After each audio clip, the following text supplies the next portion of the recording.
So guys பாருங்கள், தேன்றாட்டை பாருங்கள் எவ்வளோ பெரிய தேன்றாட்டுன்னு கம்பியில் கட்டியிருக்குங்க பாருங்கள். இது எப்படி எடுக்கிறது தான் டாஸ்கே. ஆமாம், நான் இதை பேக் வீடியோவில் காமிக்கிறேன் பாருங்க. போ போ போ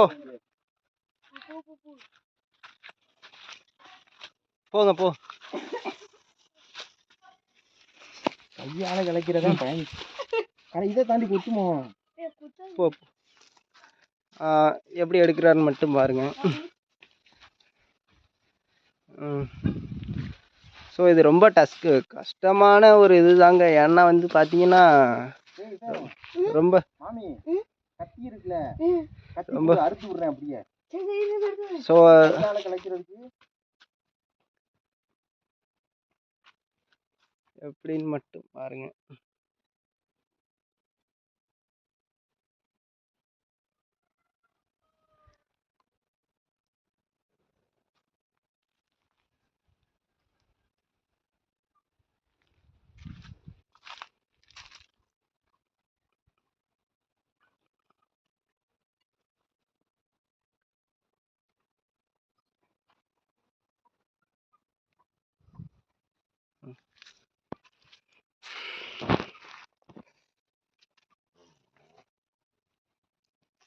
ஸோ இதோட ஃபுல் வீடியோ என்னென்னா வீடியோவே கன்வெர்ட் பண்ணுறேன் இந்த வீடியோவில். ஸோ பையன் கத்தி எடுத்துகிட்டு வந்துட்டான். பையன் ஃபேஸ் பாருங்கள். இங்கே திரும்ப இதாங்க நம்ம பையன். இவன் உங்கள் அம்மாச்சி வீட்டில் தான் எடுக்க போகிறாங்க. ஸோ அதனால் என்னென்னா குழவி முக்கிய ஆரம்பிச்சிருச்சு. ஸோ எப்படி என்ன பண்ண போகிறான்னு தெரில. ஸோ தேன் பயங்கரமான ராட்டுங்க. ஆனால் உண்மையில் பாருங்கள் எப்படி எடுக்கிறான்னு மட்டும் பாருங்கள். குழவி வந்துருச்சுன்னு நினைக்கிறேன். ஸோ அதனால் என்னென்னா நான் தான் வீடியோ எடுக்கிறாப்புல இருக்குது. யாரும் வீடியோ எடுக்கிற மாதிரி இல்லை. சரி அதை என்னென்னா பண்ணுறதுன்னா அறுத்து விடு. அதை அறுத்து விடு, சீக்கிரம் அறுத்து விடு. ஸோ அறுத்துட்டான் பாருங்கள். அது வந்து தூரத்துலேருந்து எடுக்கிறதுனால வந்து ஒன்றும் தெரியாது. ஏன்னா பார்த்தீங்கன்னா அந்த தேன் எடுக்கனா அந்த குழவி கொத்திடும் நம்மளை. இதை மட்டும் வக்கனையா பேசு போனோம்னா பக்கத்தில் போனோம்னா. ஸோ என்னென்னா அதனால் என்னென்னா அவரால் தான் எல்லாம் மாட்டி ஹெல்மெட்னா மாட்டி எல்லாம் பைக்கு ஹெல்மெட்னா மாட்டி எல்லாம் எடுக்கிறான். ஸோ எடுத்துகிட்டு வருவான்னு மட்டும் பாருங்கள். வந்தாச்சு பாருங்கங்க எவ்வளோ குழவி முக்கியதுன்னு பாருங்கள் நம்ம ஊரில். ஆமாம், ஸோ எடுத்தாச்சா. ஸோ எடுத்தாச்சு. நான் பக்கத்தில் போய் அதை எடுக்க முடியாது. ஏன்னா குழவி நான் எந்த ட்ரெஸ்ஸில் எதுவுமே போடாமல் இருக்கேன். அதனால் வந்து குழவி கொத்துன்னு பயந்துட்டு உட்காந்துருக்கேங்க. ஆனால் வந்து என்னென்னா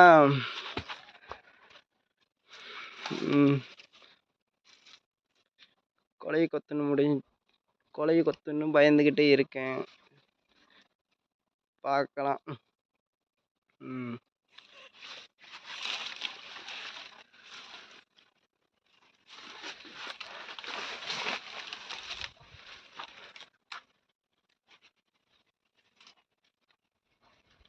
ஸோ ஃபுல்லாக எடுத்து முடிச்சிட்டான்னு நினைக்கிறேன். முடிஞ்சுங்க,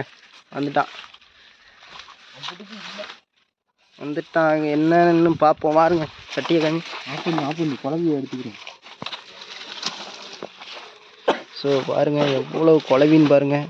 ஆனால் தேன் கம்மி தாங்க. அம்மாவாசி முடிஞ்சதுனால எப்படின்னா எடுத்தாச்சு பாருங்க குழவியில் வீணா எடுத்தால பாருங்க. கேமரா ஹெல்மெட்னா போட்டு மாசாக எடுத்துருக்காரா இல்லையா? இவர் எப்போ இருக்கான்னு கமெண்டில் சொல்லிட்டு போங்க. பாருங்க கைஸ் எவ்வளவு தேன் எடுத்து வைத்தாரு. ஸோ எல்லோரும் வந்து இதே நாட்டு தேன் எங்கள் ஊரில் பாருங்கள். குழவி பாருங்கள் கையிலே இருக்குது. ஆமாம், குழவி கொத்துச்சுன்னா இப்போ ஒன்றும் பண்ண முடியாது. அதனால் சட்டியில் போட்டுடலாம். அதனால் ஆமாம், தேனை எடுத்தோன்னே என்னென்னு செய்யணும்னு வச்சுக்கோங்களேன், நக்கிடணும். அது என்னன்னு கையில் எடுத்து பார்த்தா ஒரே பிசு பிசுன்னு இருந்தது. நாக்கில் நக்கி பார்த்தா ஒரே புளிப்பு. ஆமாம், அப்படின்னா தான் அது கடிக்காது. ஆமாம். என்னடா இது?